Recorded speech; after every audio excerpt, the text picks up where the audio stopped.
अस्सलाम वालेकुम। ज़मा नूम डॉक्टर अब्दुलकयूम खान दे। ज़ लेडी रीडिंग अस्पताल के प स्किन के यानी प जल्द के असिस्टेंट प्रोफेसर कार कोम।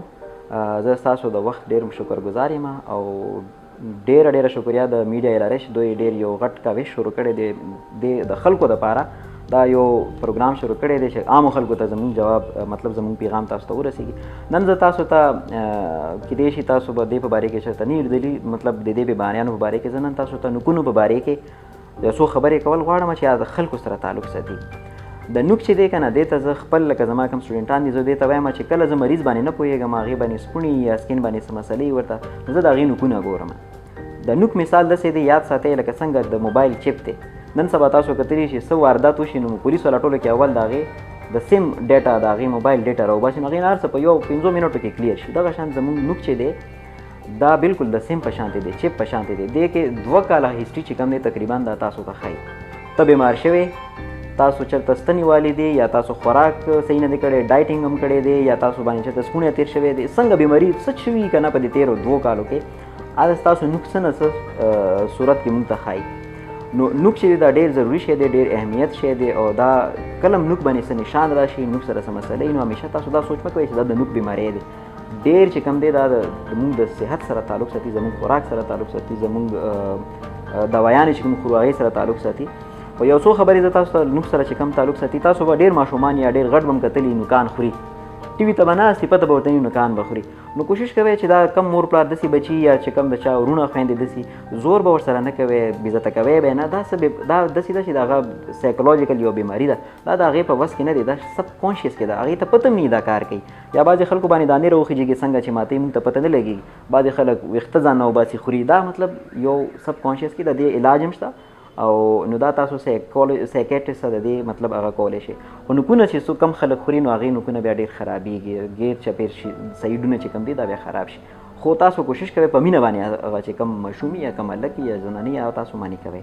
او دویمه خبره دا ده تاسو به کتلي مینیکیور چې کم دی تاسو بیوټي پارلر ته لاړ شئ پیسې هم درنه والي او دا نوکونه چې کم دي دا تاسو ته مینیکیور وکړي دا شي دا ډېر خطرناک شی دی. همیشه یاد ساتئ نوک سره زموږ سکین چې دی که نه دا ډېر نری ممبرین دی بالکل نري شانتې پرده د هغې سره نوک او د چمړه نښتي اوبه پکې دننه نه ځي.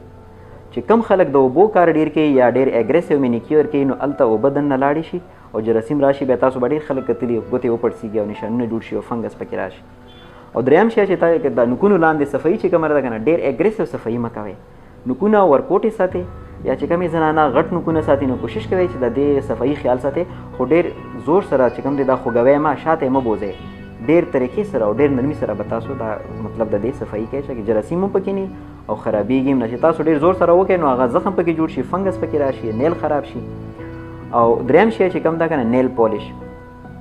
نیل پالش نوک دپاره زهر دی. خو ظاهره خبره ده دا هم لکه مطلب که مونږ ډېر هم ووایو نو خلک خو ظاهره ودونو کې او چېرته فنکشن کې دا نیل پالش پکې لګوي. نو کوشش کوئ چې تاسو نیل پالش چې لګوئ نو بیا هغه نوکونه مخ ته مه وړئ ولې چې کم تاسو نیل پالش دې سره الرجي مخ ته مو رسېږي سترګو ته مو رسېږي او نوک هم ورسره خرابېږي. او چې کله تاسو نیل پالش بیا لرې کوئ نو ډېر نرمي سره به لرې کوئ چې زور سره لرې کوئ نو تاسو نوک به خرابېږي نری کېږي به. او دریم شی څلورم شی چې کوم دی تاسو به دا کتلي چې یاره بعضې خلک وایي چې ما نوکونه ماتېږي. نوکونو ماتېدنو چې کوم دی که نه یو غټه وجه دا ده چې تاسو خوراک ټیک نه دی ډرای فروټ پکې نشته دی میوه پکې نشته دی او پروټینز آیرن پکې نشته دی. نو ښه خوراک د ښه نوکونو سبب جوړیږي. او دې نه علاوه چې دی تاسو کوشش کوئ چې نوک سره مالټه سپینوئ ډېر خیال کوئ یا داسې سبزي یا څه شی مطلب کوئ که نه نوک سره نوک نه تاسو چاړه مه جوړوئ خو کار دی تاسو چې کار کوئ چاړه راوالئ بل څه چمچه راوالئ خو نوک سره ډېر زیات نوکان ځانو ته مخ وکوئ. او بل یو ما ډېر زیات کتلی دی ماشومان چې کوم دي که نه ډېر واړه ماشومان موږ اکثر وایي چې دې نوکان بس خپله غورځېږي خو کوشش کوئ چې میندې ورله کټ کوئ هفتې کې یو ځل او خپله ورله کټ کوئ او ډېر په طریقه ورله کټ کوئ. ماشومان خو ظاهره خبره لاس خو نه وینځي همغو نوکونو سره ډېر څه خوري. مونږ چې کله نوکونه نه صفه کوو نو دې کې د چونجو انډې دننه پاتې شي مونږ چې خوراک کوو خېټه کې نورې انډې کېږي دغه شانتې یو ویشیس سایکل نور انډې او دې نه علاوه هر قسم جراثیم چې کوم دی هغه نوک په ذریعې باندې زموږ خېټې ته ځي. او دې نه علاوه نوک چې دی کټ کولو سره د دې ګروت نه تیزېږي او نه سلو کېږي. کوشش کوئ هفتې بعد خامخا خو ډېر لاندې او ډېر بیخ کې نوکونه مه کټ کوئ ټیک شوه. او دې نه علاوه چې کوم ما ذهن کې نوکونو په باره کې دا ده چې کوشش کوئ ډرای فروټ خپل خوراک کې ضرور ایډ کړئ او چې کوم موسمي میوې